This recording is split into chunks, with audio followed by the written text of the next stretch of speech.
Hello, everybody. Welcome back to the One Nation of Gamers 2016 Circuit Open number 2. About to jump into the third place match between Astrogation and King Pawn, who both have completely different lineups. Going to be pretty cool to see. I'm TJ, once again joined by Chakki. And we're talking a lot about Priest here, Chakki. Yeah, I actually want to kind of shift that topic to King Pawn's other two decks, which I don't know what they are actually, but I'd like to imagine they're more control decks. Yeah. Because people that tend to favor playing Priest, especially in a Conquest type strategy, usually play similar deck types. Mm-hmm. That's something that Conquest favors. So I would expect to see like Reno Lock and maybe Murloc Paladin. And in that case, I actually think his lineup has a good chance of 3-0ing Patron.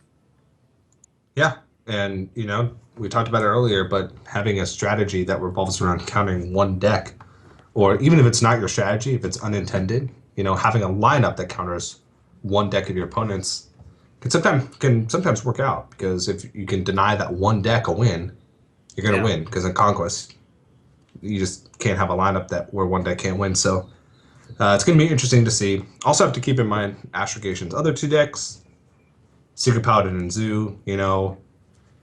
Both of those can take wins off of Murloc Paladin and Reno Warlock. It's a little bit tougher, but it's possible. And Astrogation's lineup is certainly more of a can win against anything thing. It's not really targeting anything. just bring three really strong decks. It's just a good stuff lineup. Yeah. You just bring in 3 good decks and hoping you get there. And I tend to favor that right now.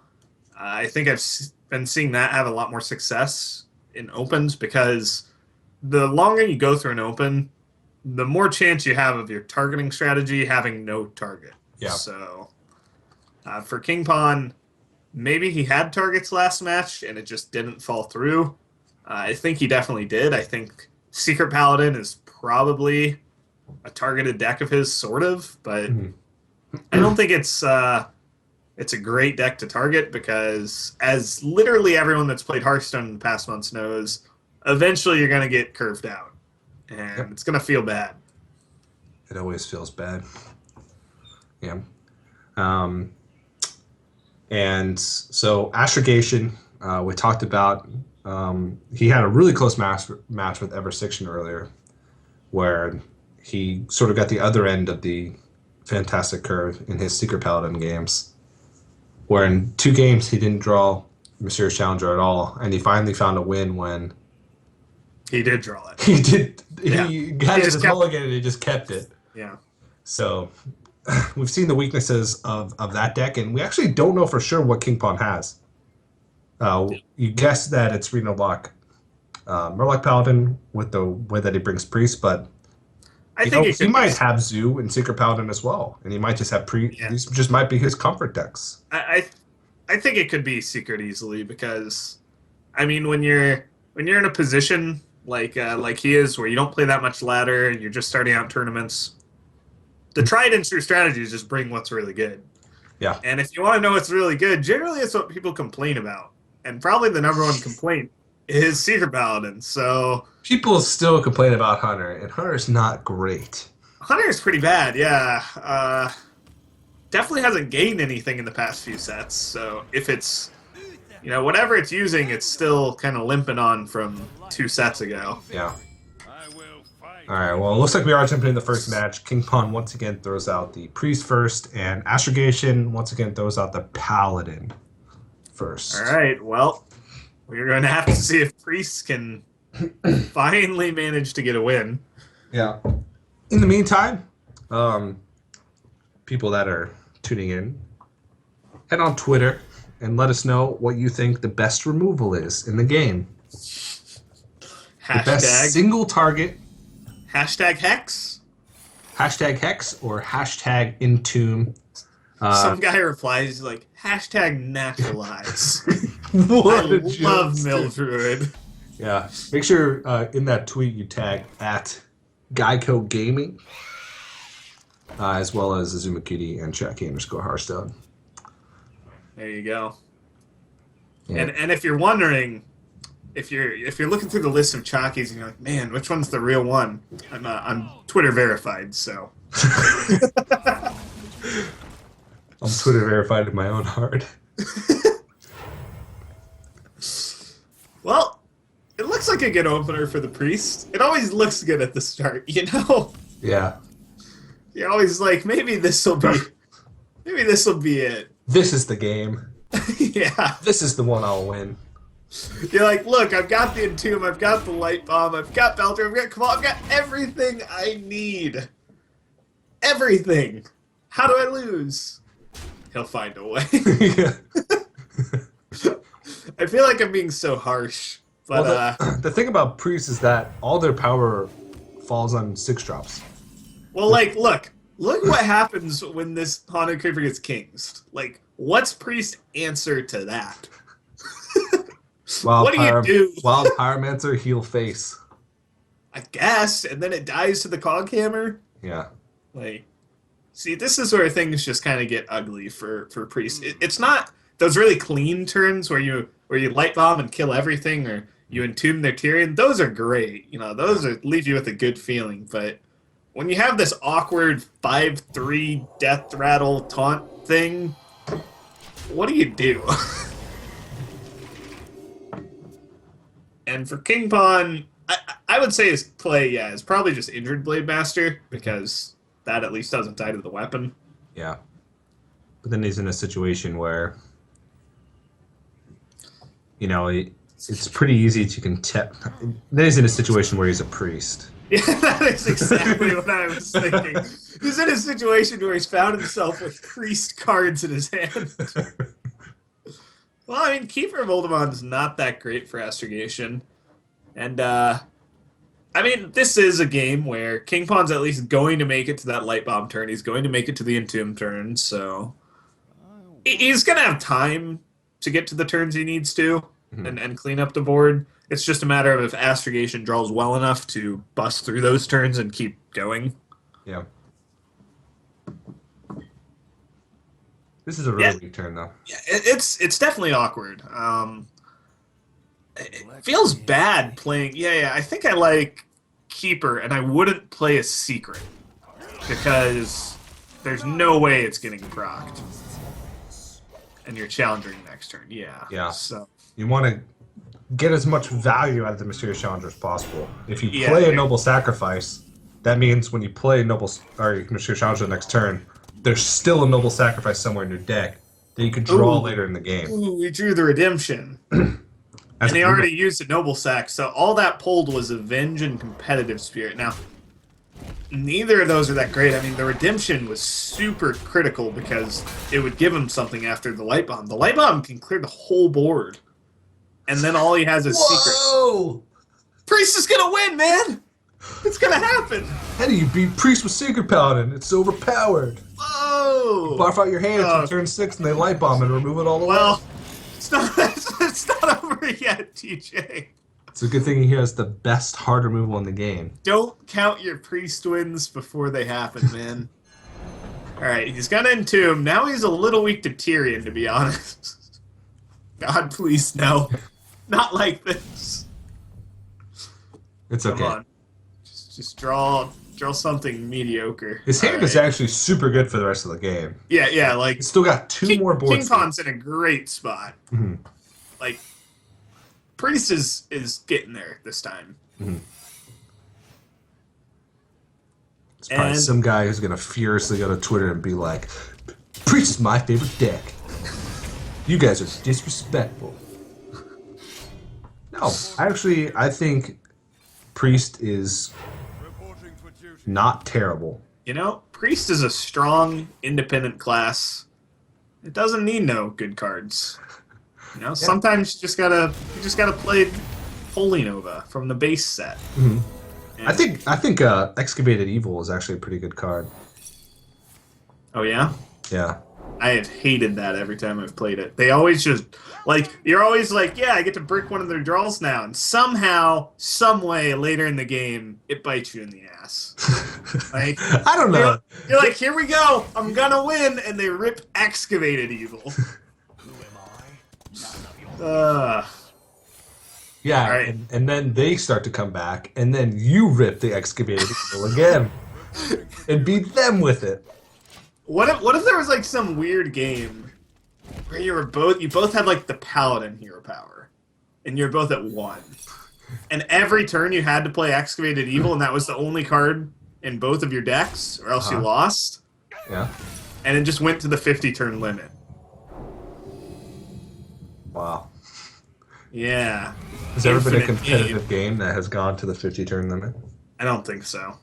It's really hard to get there. Yeah, we have seen some really long warrior games like that have gone like 17 deep into fatigue. But the thing is, even with like armor gain, armor gain is not what makes long games. It's mechanics that recycle Replenish your cards. deck. Yeah.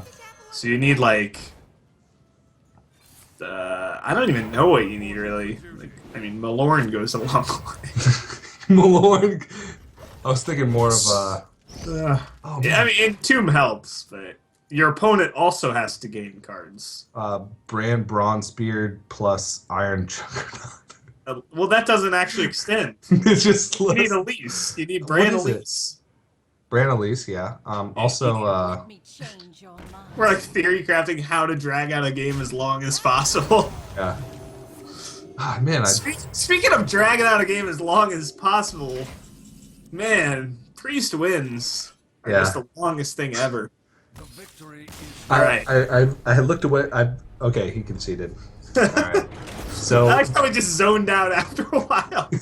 well, you sort of know in your heart of hearts that the Yeah. priest is gonna take that. But so King Pawn finally manages to take a win with the priest. That's out of the way. Now we'll get to see what King Pawn's other 2 decks are. And it's an open, so people might not come in with a general plan, and it could be secret or mid range at this point. Still could be secret or mid range at this It point. looks secrety, okay? I'm gonna say that. I'm not saying he's a secret paladin player, but We've seen 6 cards.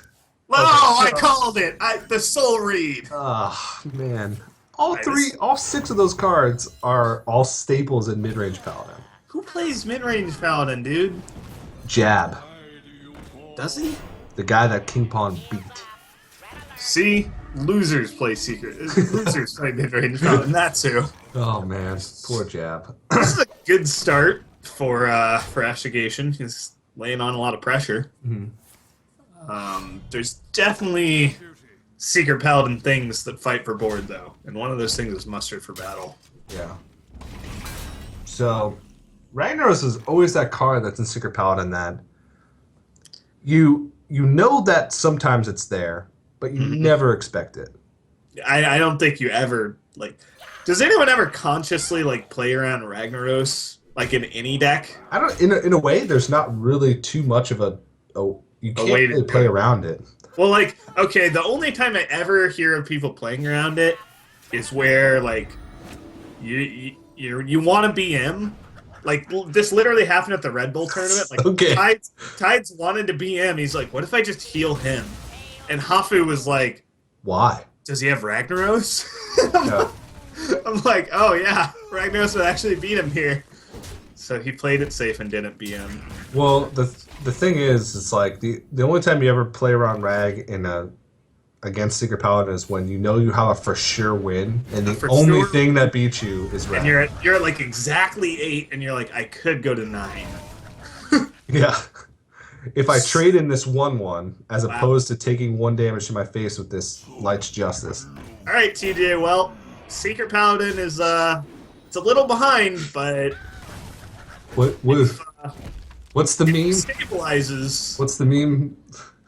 Doctor 5 broke back. Doctor There 6 you go. There you go. Doctor 7 broke back. Doctor 8 broke back. All right. That's the meme. I couldn't remember the exact emote. I was thinking like OPOP, Now but the thing is, Brokeback is like Druid's emote though, so that's like Secret Paladin needs to find their own emote. I like OPOP. I think you can I think Doctor 5 OPOP, Doctor 6 OPOP. so. I've dubbed Forehead as Shaman's emote. Okay. So when you kill your opponent, it's just Forehead because Azumoqt is Hunters, right? Yeah, yeah. You can't just steal that. Mhm. Consecration's really good here. I think you consecration every time. Yeah. Yeah. Because now Astragation's probably just going to play like Lotheb, Mhm. which is perfect for King Pawn because then he just gets to block a 5/5 from attacking with his challenger. Yeah. So yeah, I'd say definitely in the game now. What's priest emote? Priest emote? Because warrior has resonant sleeper. Yeah, Warrior's Resonant Sleeper. I like OMG Scoots.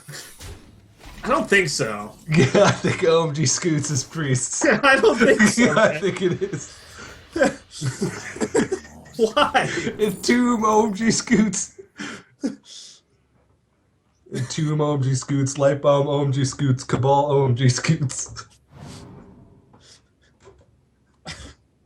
It's happening. Okay. I think it's really up to Twitch chat what each emote is. But All right. All right.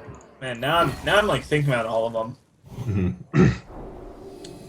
That's dangerous. Well, Mysterious Challengers played, and Astrogation does have some burn here, but Does. He's got a lot of burn as a matter of fact. double Soulfire. He's All got right. too much burn. He's got burn for days. Yeah. Wow, it discards the owl, so that's pretty good. He was dead from competitive spirit, I think, if he didn't kill the secret Was keeper. he? No. That's 12, 13 plus It was the. It It was would only 18. It would have wow. been lethal with the True Silver off the top. Okay, fair enough. But realizes that he Is this halfway lethal? Can you set up like a 50-50? No. Yeah, I think you just... I'd be tempted to play it as safe as possible, because that card Astrogation's holding on to is a Peddler card. So imagine it's PO, and he gets like this, and he taps into another PO. Yeah, he's one off. one off. So like, I think King Pawn should have traded in the 7/7. As like gross as that feels, like, Yeah. do you ever lose to Zoo when you have a 7/7 and an 8/8 on the board? No. No. So he has to. Especially when you can just keep clearing the board every turn and put Is him on a there- 3-turn clock regardless with Rag. There's no way he wins. Yeah, I mean he has to trade in the 7/7. Mm. That's gross. Yeah. Yeah, I mean he's just dead. So. Yeah, I think that was a little bit overzealous from King Pawn, but hey, sometimes you just got to broke back. Astrogation did set that up in a way to give himself the best chance to win. If he didn't have True Silver. Yeah, So- because he could have still like your opponent's at 8, you can go runner Doomguard PO. Yeah. Or even runner. No, because the Direwolf Alpha would have died. Just kidding. Yeah. If he didn't die, the Direwolf Alpha should have died. So I don't think there was any way for him to win regardless. But Well, Doomguard PO. yeah. He already used both POs, though. Actually, I think so. Unless one was a Peddler, because he did play both Peddlers that game. But he got double Soulfire off Peddlers. Remember? he's too busy memeing. But that means King Pawn is 2-0 up 2-0. in the series. And now this is a Reno lock. He's got 3 chances to beat. He's got 3 To win a okay game. matchups. Yeah. Reno lock feels like it has okay matchups against everything but Druid. Captain Ooze. That's kind of interesting. Like maybe he just values a 3/2 for 2. He just values the Bloodfin Raptor. There's actually not that many early drops in Yeah, Reno lock. there aren't, but he had the Peddler. Yeah. So it's like, you have a 2-drop that's better. Yeah. And then you're going to get a 1-drop. So I guess this guarantees he can go coin 2 into 2 and then tap +1. It also, your logic from before, means that if he plays the Acidic Swampies early, he won't have to draw that late. Because it'll have absolutely no impact on the game. If on you're turn going to 7. play it, you want it on turn 2, right? Yeah. So I guess it does make a little sense. It's really bad here, though. Like, really bad. Because it's just going to give Astrogation a way to get a 4/4.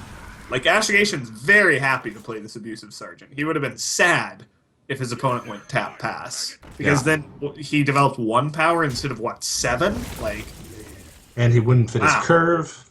yeah, exactly. Like, But So- he's happy, but that's not something that you can really play around, I guess. It is when you see an egg come Well, out. Okay, You can decide not to play your you can 3-2. technically play around everything. Sure, You but there's technically play around removal by not playing minions ever. there are some very common instances, such as egg into butt. These things tend to happen pretty frequently. Alright, Chakki, next thing you're going to tell me is Hex is great removal. Nobody even plays Hex, so I guess you got me there. Yeah. Literally no one. Every But, priest deck has at least an Entomb. Yeah, King Fawn's in a lot of trouble here, especially if Astrogation identifies that he can just go all in. Hmm. One thing I see a lot of players do against Reno is they play too safe, and then they're just dead to just a bunch of cards. Yeah. Whereas if you play it very aggressively, you're really only dead to like the perfect stuff. Unfortunately, that top deck might bait him into getting MC teched. Whereas before, I think he would have just Argused and shipped it to face. But he's still really close to lethal if the MC tech doesn't take the 4/4. Yeah, what does he play with the MC tech? Yeah, if the MC tech doesn't take the 4/4, he's just dead. Yeah. Bring out your dead. It looks like he's just taunting. Okay. Which is I realizes that not spending all of his mana this turn is... yeah. Okay. I mean, I still don't like it because I feel like that was the turn you had to go for it, and now like if Astrogation goes Defender, trade, he could PO maybe, he can play Flame. He just plays a huge board, clears everything you played, and then what? Like Astrogation's playing this very slowly because he's expecting a Reno to come out. But look at this board, like. What's he need? He needs Hellfire, and even that's really, really bad. Well, he can Owl first. Yeah, Owl the Egg, Hellfire. Yeah, he's still dead actually. Well, he's not dead on board. No, he is. Well, yeah. He's He would not. go down. He would go down to 6. There'd be 2 1/1s. Yeah. No, 3 Well, 1/1s there's on the three. board. Yeah. So it's still super ugly. Like Yeah, and This he is doesn't even why- have Reno, so it's like, yeah. I mean, I think you kind of just maybe you even just go for Bran MC tech this turn and hope to steal the taunts. oh, Like- yeah, that could work. Yeah, I think that's probably a better bet. Yeah, because this way, there's so many things that kill you. Even if you don't die here, are you happy? Like that's all I look at is like That's the real question to ask. from like an experienced tournament point of view. That's something you have to consider. Is it's like you have to play to win rather than not to lose. It's a pretty cliche thing to say, but it's definitely something a lot of players fall into. Is just thinking, if I keep surviving, maybe I'll win. The way he played it, if he survives, maybe he top decks Reno, maybe he wins, but the odds for that I think are lower than the double MC tech. I will fight. Yeah. Oh, well, jumping right into the last, or what could be the last matchup again. He's going to throw out the Secret Paladin this time around versus the Reno Lock, and still has the pedal this time. Yep. Does have Molten Okay. Giant this time, so we probably won't see as quick of an ending. Buying or selling. And in general, Secret Paladin's a little slower. You're looking at turns 6, 7, 8 being your big swing turns. Whereas Zoo is more along the lines of turn 4 or 5. What do you even take here? Yeah, he goes with the coil. I mean, it's definitely going to find a target, right? But Yeah. I don't think Flame Im's that bad, especially with the Molten in your hand. Double coil! Oh, God! I don't know. It definitely works out because there's no muster for battle. But Yeah. if there was, it would have basically just been worse than tapping. Yeah, he actually picks up some really good cards here. In-game boss. Oh, he's going for it. I was about to say, I'm interested to see if he'll go for it, because I feel like this is... you look at Astrogation as an experienced tournament player, and you see him taking risk left and right. Like, he realizes, like, wow, I'm really behind. I need to take a risk. And it didn't pay off. So, unfortunate. Yeah. And this makes it awkward too, because now like keeper doesn't even usually you want to keeper and then clear whatever you keeper or use whatever you keeper to clear something. And so now he has to just leave that Twilight Drake up on the board, even though it's a 3/3. Reno's drawn, so that's a good thing. It always is kind of unfortunate when you give yourself a disadvantage by playing a deck that's not optimized. And Really, you TJ? never I even think draw that's the one really card. fortunate, man. Those dirty Reno players getting punished for playing one-ups. Yeah. But yeah, he could Reno for 4 here, Yeah. just for the BM. Yeah. Be Good. like, look, I don't even need this to beat you. It's always But in a he way. can also just Emperor. In a way, playing Reno Lock is actually very freeing. Okay. Why Because is that? there's Explain. always just some cards that you're like, that card's really Wait, fun. why isn't Emperor Thorson being windmilled out of the hand here? Like, I guess it's weak to Coghammer. Okay, I mean, Did you ever watch the show Beyblades? I did. I watch Beyblades all the time, and what's funny about Beyblades, and the reason I'm saying this is because you said whirlwinding the Emperor out of your hand. The reason is because they make playing a Beyblade so extravagant, Yeah. and like way more dramatic than it needs to be. Let it Like, they're rip. literally playing a spinning top, where all they have to do is like move their hand onward. Well, like creatures literally come out of the top, man. Well, the way they do it is like somebody will do like a front flip and then a back flip, and then he'll like whip it out from behind his back and like do like a spin move and then whoosh and then do his Beyblade. And that's how I imagine how King Punch should have played the Emperor Thorsan. Yeah, he like looks at his hand, gets out of his seat, does like a back flip, a cartwheel, and then And they just win by the power of Ragnarok. Yeah. Like that's how good that play would have been with that good of a hand, but Yeah, I mean, Argusing this early, and fitting in a tap, it just didn't seem that good to me. Really hoping for a 3 here. Four also good. I mean, like I said, Coghammer would have punished the Emperor, but how punished is it? Like, you know, you're not happy, but you still got cost reduction on 8 cards. yeah. I'm really happy that I'm glancing over at chat and seeing the OMG scoots. And now the chat has got up. They're like, yeah, I was always looking for a new priest emote. Oh man, what's the Reno Lock emote? I think it just seems good. Like literally everything you do in that deck is just like, seems good. Like, look at his hand, man. It's just full of stuff. Yeah. It's just big legendary stuff. Mhm. That's the most expensive. That's more expensive than a Control Warrior hand. All right. How much health does he have? 22. You think you're Reno for 8? When else are you going to play Emperor Thorsan? I mean, Sylvanas. Okay, Sylvanas has merit. You Sylvanas. could just rag. Mhm. Yeah. I don't like. Whoa, he's trading a lot. Yeah. Is he Demon Wrathing? Giving away Owl means you He's don't Demon have Wrathing. any answer to Tyrion except I for mean- Sylvanas. I mean, surprisingly, I don't like this that much. I feel like I really just want to see him play a legendary card out of his hand, because, you know, the best removal is making your opponent trade for you. Like, you can trade and play AoE removal and keep tapping and stuff, and ultimately it probably won't matter because his hand is so powerful. Yeah.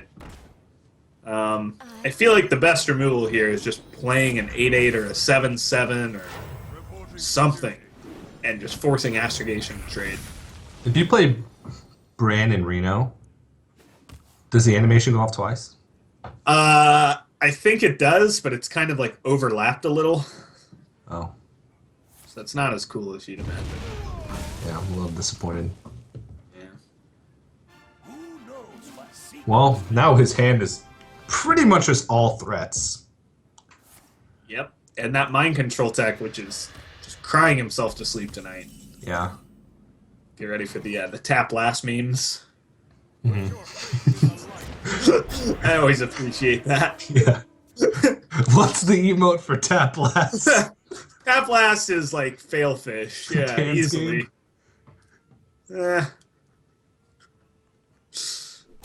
Ming Lee is the Brina Warlock emote. I can see that. There you go. Don't you just love how he's like struggling through all the plays? He's like, all my cards are so good. Yeah, I mean, it's true, though. Like, it feels like he's never going to have a chance to play all the good stuff. He just didn't tap this time. Asher Geisha is actually pretty disgusted by that. Like, I guess he thinks he had a chance if it lived. He definitely didn't. Yeah.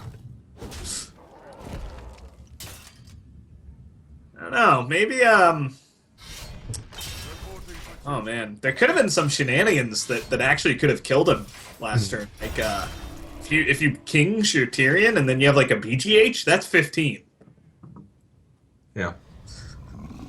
Like, you talk about playing around everything you can. I mean, Ragnaros is a pretty YOLO play.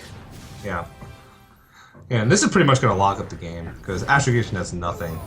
Ooh. Rip 1-1. Hello, 4-3. Yep, that's pretty much going to do it. Oh, and there was a competitive spirit as well, so Kings and True Silver would have done it, even.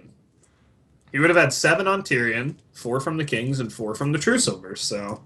Yeah, it's kind of close to 30. Well, no, he was at 15 when he played the Rag. Oh, okay, that's There was just a Tyrion on the board. Okay. So, Well, Astrogation's still going to fight it out. I mean, Yeah. he's seen a lot of AoE spells. He's seen Demon Wrath. He's seen Hellfire. I mean, at this point, you probably just want the Rag to hit your face. And Use your just- health as a resource because your 1/1s. Uh-oh. You Uh-oh. Oh, God. Concede. I don't think he's sorry. No, not at all. Yeah, I hate the emote, man. But with that, King Pawn takes 3rd place. So King Pawn goes away with $150, 7 beautiful Yeah, it is. premium Geico points, Yeah. and 1 Hearthstone World Championship point. Astrogation does not go away empty-handed. He'll go home with 5 Geico points, $50, and 1 Hearthstone World Championship point. So, it's still great to make it that far, especially since Astrogation took out some really powerful players in the Open. Super powerful players. Yeah. Yeah, really powerful players. Definitely a good run from him. Unfortunate to go out in 4th, but like you said, still walk away with stuff. So, still, end of the day, you can't be too disappointed. It's an above-average result. Yeah. In an Open. So, for King Pawn, I mean, it's a really nice showing for him. 3rd place is pretty good. It's basically, you dropped 1 match, and it was all with priests, so it looked pretty ugly, but ultimately, you have to look at the fact that he came through the Open and got 3rd. Priest was winning.